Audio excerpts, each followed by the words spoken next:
ऐसी कोई भूमि नहीं, ऐसा कोई स्थान नहीं, ऐसा कोई क्षेत्र नहीं जहां शिव ना हो, जहां शंकर ना हो।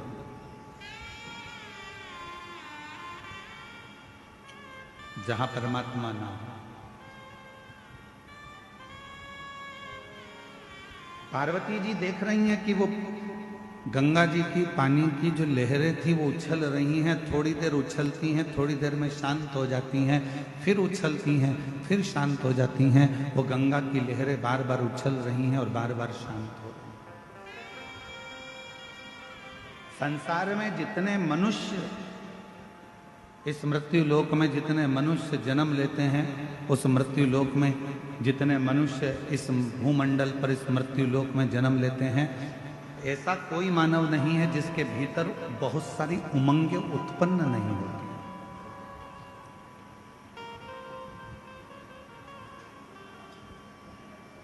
ऐसा कोई नहीं है जिसके भीतर बहुत सारी उमंगें उत्पन्न नहीं हो रही हो, बहुत सारी तरंगें उत्पन्न नहीं हो रही हो, बहुत सारी उमंगें उसके अंतर्गत नहीं आ रही, पर कुछ देर वो उमंग उछलती है, फिर शांत होती है।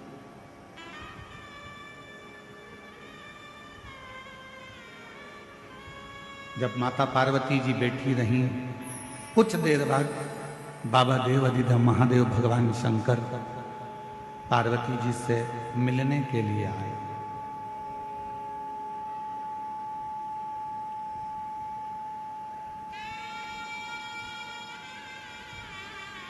भगवान शिव पार्वती जी से मिलने के लिए शंकर भगवान भी बैठ गए गंगा जी के घाट पर। पार्वती जी ने शिव जी को नमन किया, पूछा, इस संसार में जितने रिश्ते, जितने नाते, जितने कुटुंब, जितने कबीले, जितने मित्र, जितने दोस्त, जितना परिवार, ये सब मिलता है, क्या हमारे पूर्व के कर्म के अनुकूल मिलता है?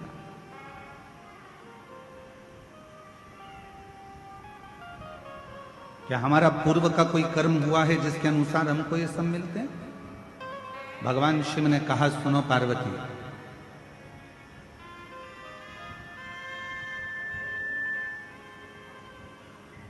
हमारे जीवन में जो भी मिलता है वो 3 कारण से मिलता है।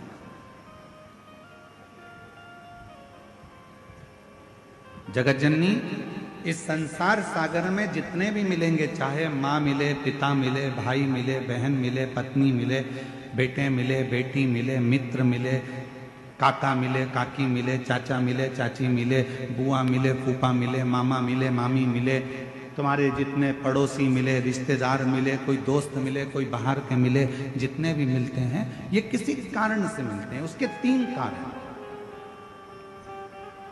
पहले नंबर का, यदि इस संसार सागर में आपको कोई मिल रहा है तो वो आपको या तो कुछ सिखाने के लिए आता है, वो आपको कुछ ना कुछ सिखाने के लिए मिला है। दूसरा, संसार सागर में यदि कोई मिल रहा है, दूसरा कारण है कि वो आपको कुछ लौटाने के लिए आता है, कुछ देने के लिए।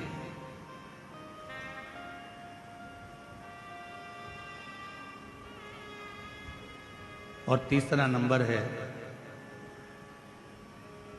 अगर इस संसार सागर में अगर कोई व्यक्ति मिलता है या फिर वो अपने कर्म के अनुसार हमारे पास जो है हमसे ले जाने के लिए आता है,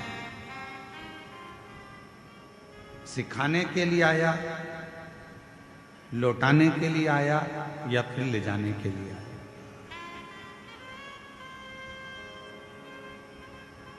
कोई व्यक्ति आपसे मिला, आप उससे कुछ सीख सकते हो तो सीख लो।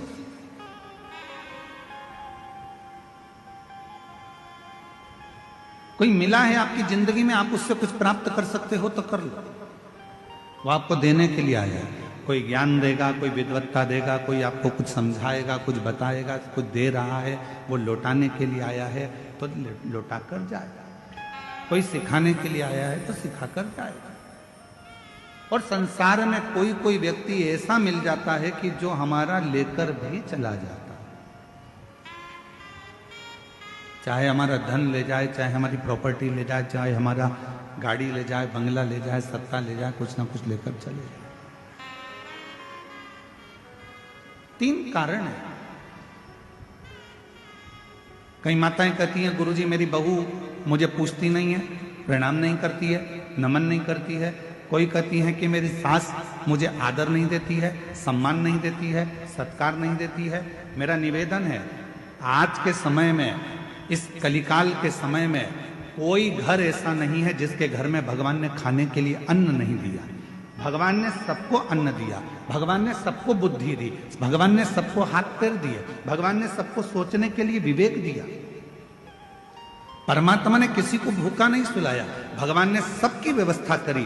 पर कलिकाल में धन की मात्रा तो बढ़ती चली गई, संपदा बढ़ती चली गई, गाड़ी बंगले बढ़ते चले गए, प्रॉपर्टी बढ़ती चली गई, गोल्ड बढ़ता चले गया, तुम्हारा वैभव बढ़ता चले गया। पर कलिकाल में एक चीज घटती चली गई, वो आपस का प्रेम धीरे धीरे घटता चले गया, आपस का स्नेह धीरे धीरे घटता चले गया। हमारा और आपका जो प्रेम है वो धीरे धीरे घटता चले गया।